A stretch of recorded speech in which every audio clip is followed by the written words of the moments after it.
Hey everybody, Tom with Outdoor Miles here and welcome.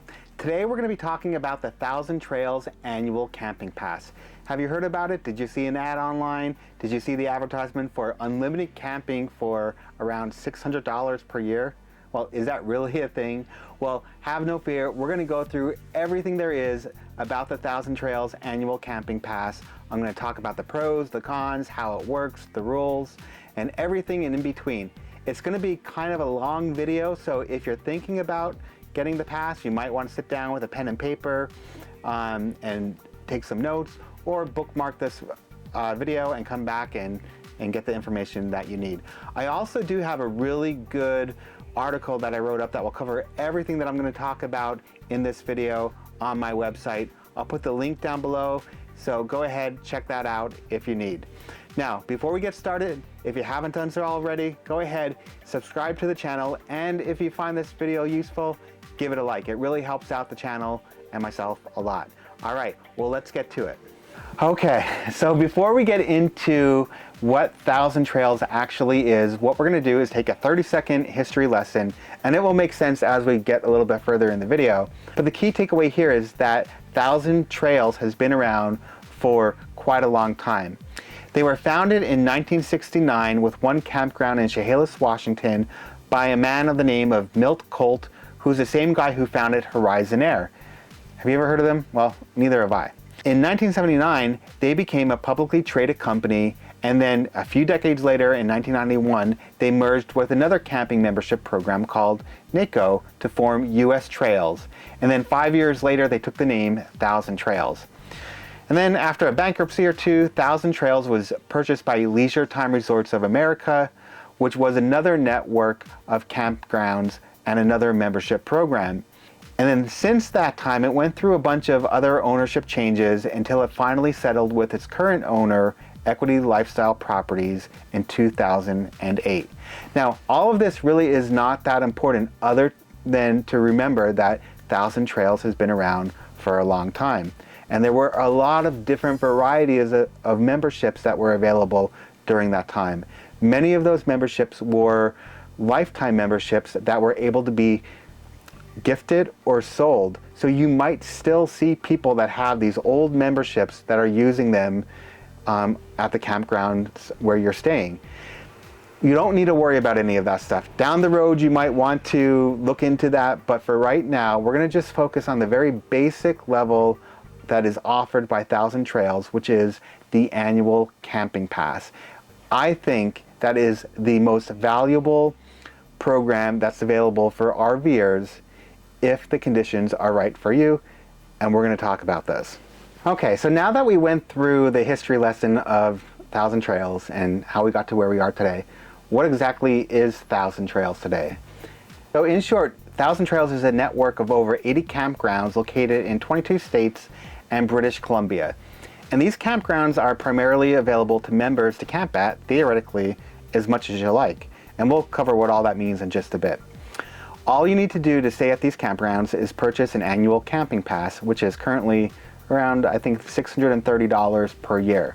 However, they always have new member sales available, so never pay full price for your first year.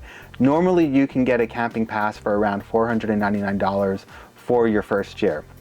Now, Thousand Trails does offer higher tier membership upgrades, but we're not going to get into all of those in this video. So what is an annual camping pass? The Thousand Trails Annual Camping Pass is the lowest tier membership they offer, but it's also one of the most valuable. After paying for your membership, you can book stays at any of the Thousand Trails resorts and campgrounds for no additional cost. Now, there are some rules for this with zones and things like that, which we'll talk about. But these caveats are pretty important for understanding how the program works. Now, with an annual camping pass, you can stay at any single resort for up to 2 weeks before you need to take a week off. And we're going to call this an out week. And you can also travel from one resort to another and stay there for up to 2 weeks. However, whenever you stay for 2 weeks, you need to take that week off before you can stay again. So simply think of this as being able to camp for 2 weeks at a time, take a week off, and then repeat the process again and again and again. And this is how I use the program for most of my camping season up here in the Northeast. Now, the only way to get around the off week requirement is to stay for 4 days or less. If you stay for 4 days at a campground, you can move directly to another campground without taking that week off, without using your out week. And this is where the unlimited camping term comes from. So theoretically, you can camp for 4 days, move to a new campsite, camp for 4 days, and continue doing this all year long without taking a single day off. So the second way to get around that 7-day off week is to stay for 4 days or less. So if you stay at a campground for 4 days or less, you don't need to take that full 7 days off before you can come back. You only need to take off as many days as you stayed. So this is really important if you're a weekend camper. If you want to go to the campground on Friday night, stay through Sunday, you don't have to wait until Sunday before you can book again. You can come back on Friday night. So you can go Friday to Sunday, Friday to Sunday, Friday to Sunday, every single week of the year. Now, that's the basics, but there are a few more things that you need to be aware of. The 4-day rule is an important thing to remember. Once you cross that threshold, even if it's just for an extra night, just say you're staying somewhere for 5 nights, you still need to take 7 days off before you can stay at another Thousand Trails campground again. Now, if you're going to take a multi-campground trip and you're going to go from one campground to another, to another, to another, and you're going to stay for 4 days, 4 days, 4 days, 4 days, and then a longer period for one of those campgrounds, always book that longer campground trip at the end. So you can go 4 days, 4 days, 4 days, 4 days, 2 weeks, and then you need to take a week off. So are you confused yet? Don't worry, everybody is. Let's take a look at some examples to explain exactly what this looks like in a real life camping scenario. Okay, so how do you use the Thousand Trails Annual Camping Pass if you're going to primarily go to the same campground? Well, it's pretty basic. Anytime that you stay at a campground for more than 4 nights, you need to take a week off. So if you're going to go to this campground and stay there for a week, after that week, you got to take a week off and then you can go back. Now, as I mentioned before, you can also have the weekend camper style of camping where you can go every Friday through Sunday or Friday through Monday, take that break, and then repeat that every single weekend, which is a really nice option if you want to go camping on the weekends, work during the week, and you can do that with just the annual camping pass. Now, the example for how you would do this to maximize your camping at any single campground would be to stay for 2 weeks, take a week off, stay for 2 weeks, take a week off, stay for 2 weeks, take a week off, and do that for the entire season. That's pretty much what I do for the most part, aside from taking some side trips to other campgrounds. Okay, so let's take a quick look at how this would work if you're going to be camping at different campgrounds. And it really works the same way, except that you can keep going from campground to campground to campground to campground as long as you are staying for 4 days or less. At the end of that trip, you can stay for up to 2 weeks, but at the end of that session, you need to be off for a week. So you can go from 4 nights to 4 nights to 2 weeks, or you can do 4 nights to 2 weeks, or you can just do 2 weeks at one campground and call it quits. But after that trip that is longer than 4 days, you need to take that 7-day break. Okay, so we're gonna look at it in one other way, and this is to kind of talk about a real life example. We're gonna talk about 3 different examples: the weekend camper, the 2-week vacationer camper that likes to take that long vacation every year, or the long road trip camper. And hopefully this will clear things up a little bit more for you. So the Adams family, they have a Thousand Trails campground near their house. It's about 15 miles away. And they like to go there every weekend. And they have a Thousand Trails annual camping pass. So from May through October, they make a reservation at the campground every Thursday through Sunday religiously. So they can stay there all season long without paying anything more than the annual camping pass. And that's a pretty good deal. And they'll be camping for 72 nights for the entire season. Okay, so let's take a look at another example of how somebody can use a pass. And this is going to be the Douglas family. They like to take one long 2-week vacation every summer, and they purchase the annual camping pass. So the Douglas family plans to travel to Maine in July. They want to camp there for 2 weeks at Moody Beach Campground. And since they're camping for 14 nights at the same campground, no problem. This scenario is allowed under the camping pass. However, after that trip, they're going to have to take 1 week off before they can use their camping pass again. So if you think about this in terms of money, if you go to Maine, you're likely going to be paying between $60 and $80 or maybe even more per night to camp. And a 2-week trip is going to cost anywhere from around $700 to $900 just by paying for the regular campground fees. However, the Douglas family, by using their camping pass, they're able to do that all for free or for the cost of the annual camping pass. So even if that is the only time you're going to use your annual camping pass, it can still be beneficial financially to do that. Now, let's look at one other type of camper, and this is the family that has a lot of time. They work remotely, they can do a lot of traveling, and they're going to take advantage of the Thousand Trails camping pass. So the Birch family will be taking a month-long trip this summer. They plan to visit many different campgrounds, and they're going to start their vacation with a 4-night stay at Moody Beach in Maine and follow that with 4 nights at the Gateway to Cape Cod in Massachusetts. From there, they're going to head directly to Rondout Valley Campground in New York for 4 nights, and then to Sea Pines in New Jersey for an additional 4 nights. Finally, they're going to end their trip with a 2-week stay in Hershey, Pennsylvania, and go to Chocolate World multiple times. They are going to be camping for a total of 30 nights, which is all allowed under the annual camping pass, and they're not going to have to take a single break for 30 days of camping for $630.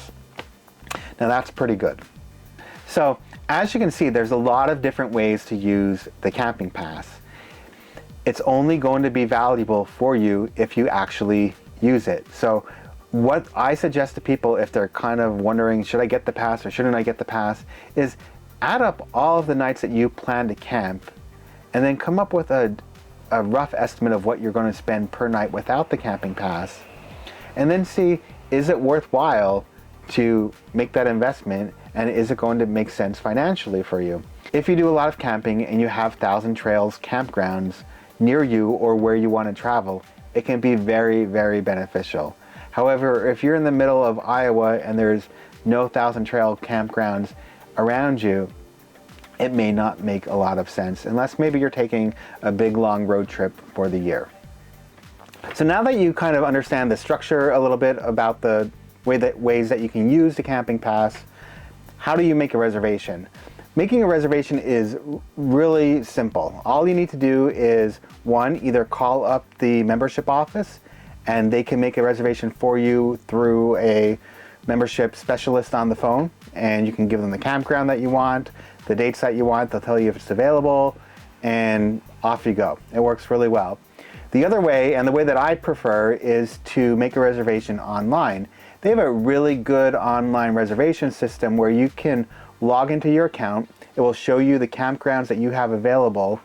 You select that campground, choose your dates, put some information in about your RV, and after that point, you can basically complete your reservation. If your dates that you're selecting are not available, or if there are other issues, maybe with the site that you want, or the campground is closed for the season, it won't let you make a reservation. So the online system is a really good way to kind of get a sense of what you can do and what you can't do. And if you're able to make a reservation online, you're good to go. Now, the other thing that's really important about the camping pass that everybody should be aware of, and this is kind of one of the caveats, and we'll go through, unfortunately, a few more of them, but it's the booking window. So everybody with the annual camping pass has a 60-day booking window, and that means that you can make a reservation from today to 60 days out. And if you are trying to make a reservation for longer than that period, it won't let you. One thing to remember, though, is that the date that you're trying to make a reservation for only needs to be the start of your trip. So if you want to take a 2-week trip, you can make a reservation 60 days to the first day of that trip. And that's really important because that window is going to be your opportunity to get the site or the location that you want. Now, the other thing that I have to say is that there are different membership levels that we talked about a little bit earlier on in the video. So with those different membership levels, those individuals have a longer booking window. Some of them will have a 90-day, 120-day, or even 180-day booking window, which means, unfortunately, that with the annual camping pass, you're at the bottom of the barrel when it comes to getting the availability for booking a campsite. Now, is that a problem? Sometimes, but not too often. If you're looking to book a very popular campground over a holiday weekend, you may have a harder time getting a site, especially if you want to go for that very specific date. But for the majority of the camping season, and for me, the majority of the summer in New York, I don't really have any problems at all booking a campground. And sometimes I need to adjust the dates a little bit here or there, but it's not really that big of a deal. The other thing that you need to be aware of when it comes to booking a campsite are holidays. With the annual camping pass, you can have one holiday booked at a time. So this means that if you are planning to take a trip over Memorial Day, you won't be able to book a trip over the 4th of July at the same time. Now, this is sometimes a little bit of a challenge if you want to take a trip all of the major holidays, but it also kind of levels the playing field, so people have a chance to get at least one of the major holidays in. Now, a little tip that I can share with you is when you want to book your next holiday, you don't need to wait until you're finished with your current holiday trip.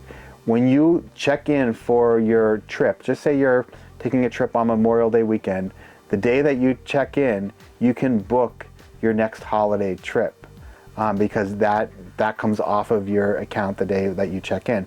So always keep that in mind if you plan to do a Memorial Day and 4th of July trip. You can book both, but you have to wait until your trip starts for Memorial Day to do the 4th of July one. So what campgrounds are available? And if you remember back to the beginning of the video where I said that there are 80 campgrounds in 22 states and British Columbia, can't forget them,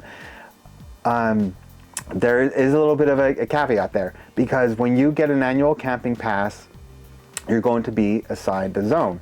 Most of those zones are going to be, you're going to choose what zone you want, but most people are going to choose the zone closest to where they live. Now that zone is going to have all of the campgrounds that you have available to book at.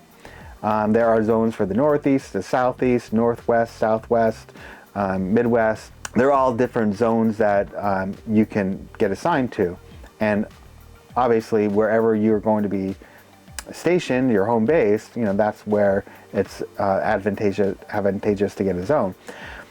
Now the zones are going to have the list of campgrounds that are available, and these are the ones that you're going to be able to book at for your trip. Now for me, up in the Northeast, I have all of New York, all of Pennsylvania, all of New Jersey, Massachusetts, Maine, New Hampshire. I have a large area where I can book campsites at. However, if I wanted to go down to Florida, I would be out of my zone and I wouldn't be able to book one of those sites.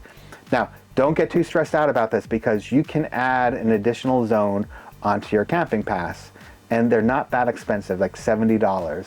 So if you want to, for me, living in New York, if I wanted to travel down to Florida over the winter and I want to camp there for 2 weeks, I can just add that zone to my annual membership, and now I can book in Florida or anywhere else in the Southeast. So while it might seem limiting at first, if you're going to travel outside of your area where you camp traditionally, then you could just add a zone if you need it. Now I recommend don't add the zone until you're going to actually use it, because you don't, just to make sure that you're going to actually use that and you're not paying upfront for all of these different areas. But that is something to keep in mind when it comes to the annual camping pass. You do have campgrounds available to you, but they're going to be in your zone unless you expand outside of that zone. So another program that is absolutely worth mentioning in this video is the Trails Collection add-on. And you're probably thinking, okay, just when I thought that it couldn't get any more complicated, you're tossing out a whole new program. Well, yes, I am. And this one is one that I really like and I use all the time. So remember when I mentioned at the beginning of the video and just a moment ago that there are 80 campgrounds available through the 1,000 Trails program? Well, that sounds like a lot. The U.S. is a pretty big place, and there are some gaps in the 1,000 Trail campground map. Now, the Trails Collection is an add-on program through the Equity Lifestyles group, and it opens up over 100 campgrounds where you can use your membership. While these aren't basic 1,000 Trail resorts, there are private campgrounds that take part in the program, and they set aside a fixed number of sites for just 1,000 Trail members to use. Now, with the Trails Collection Pass, it significantly opens up your options on where you can stay. And I regularly stay at Trails Collection sites when I travel. However, as with everything else with 1,000 Trails, there are some rules. And these are important things to keep in mind to decide if you would want to actually purchase this add-on. The first one is actually a pretty good one for annual Camping Pass members. So with the Trails Collection program, you have a 60-day booking window, and so does everybody else. Even if somebody has a higher tier membership, they still have 60 days to book their trip. This means that the playing field is level and everyone in the 1,000 Trails program can only book within 60 days. And if you can book early, you will have a much better chance at finding the site that you want since the competition is lower. Now, the other rule is that unlike the 1,000 Trail campgrounds where you can go from campground to campground every 4 days, you can't do that with Trails Collection. Once you stay at a Trails Collection site, even if it's for 1 day, you can't stay anywhere else for another 7 days. Now, if I'm booking a multi-campground trip, I always try to book the Trails Collection at the end. That way I can have 4 days here, 4 days there, 2 weeks at the Trails Collection campground. And for the most part, it really is not a big deal. Most of the times when I use Trails Collection, it's going to be for a 2-week trip or a long trip where I'm going to take that week off anyway at the end of it. But just keep that in mind, because if you are thinking about upgrading to it, there are some limitations that you should be aware of. Now, the Trails Collection add-on isn't necessarily cheap. It's not like the $70 for a zone pass. I think last year I paid like $340 or $350 for it. However, if you compare that to the cost of camping for 2 weeks, for example, I stayed on the coast of Maine at a beautiful campground, which if I paid out of pocket at a private campground, it probably would have cost me at least $100 a night. So I was able to stay for $340, and if I paid privately, that would have cost well over $1,000. So it was very valuable to me. So for me, I really like the Trails Collection program. I use it about 2 or 3 times a year for long stays at different locations. It opens up the options so much more than what's available to me.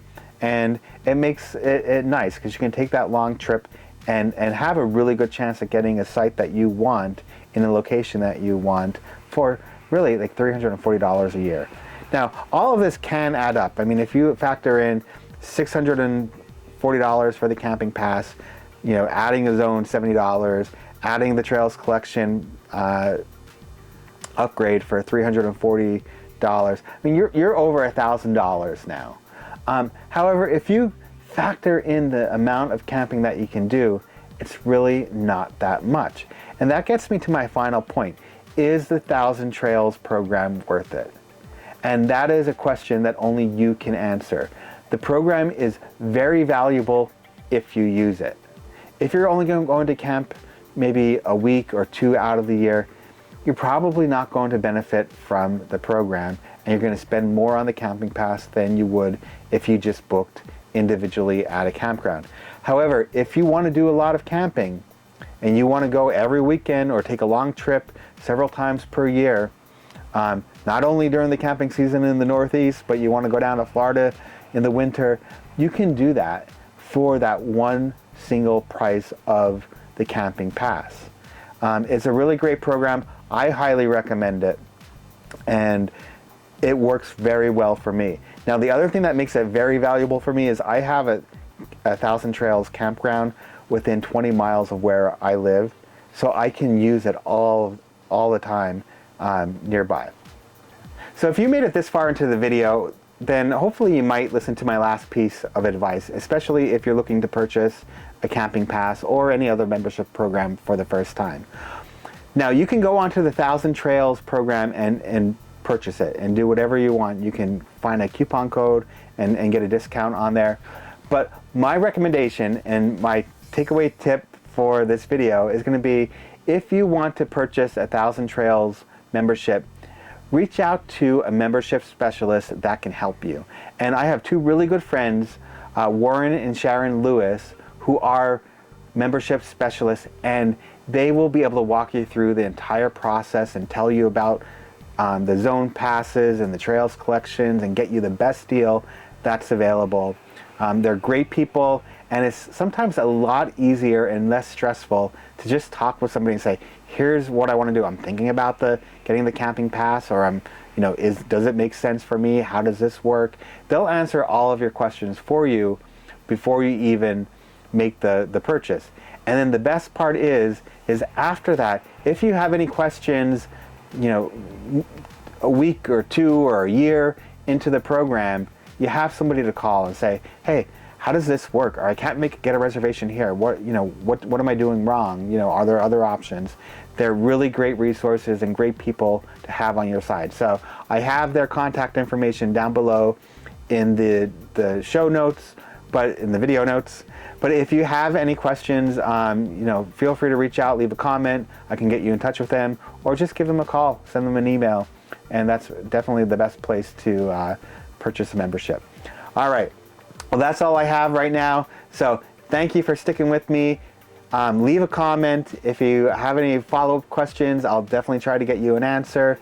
And also, if you haven't done so already, hit the subscribe button, join the channel, get updates on new videos that we put out. And if you found this useful, it would be very helpful for me, and I would appreciate it if you could just click that like button. All right, thank you so much. Have a great day. Take care.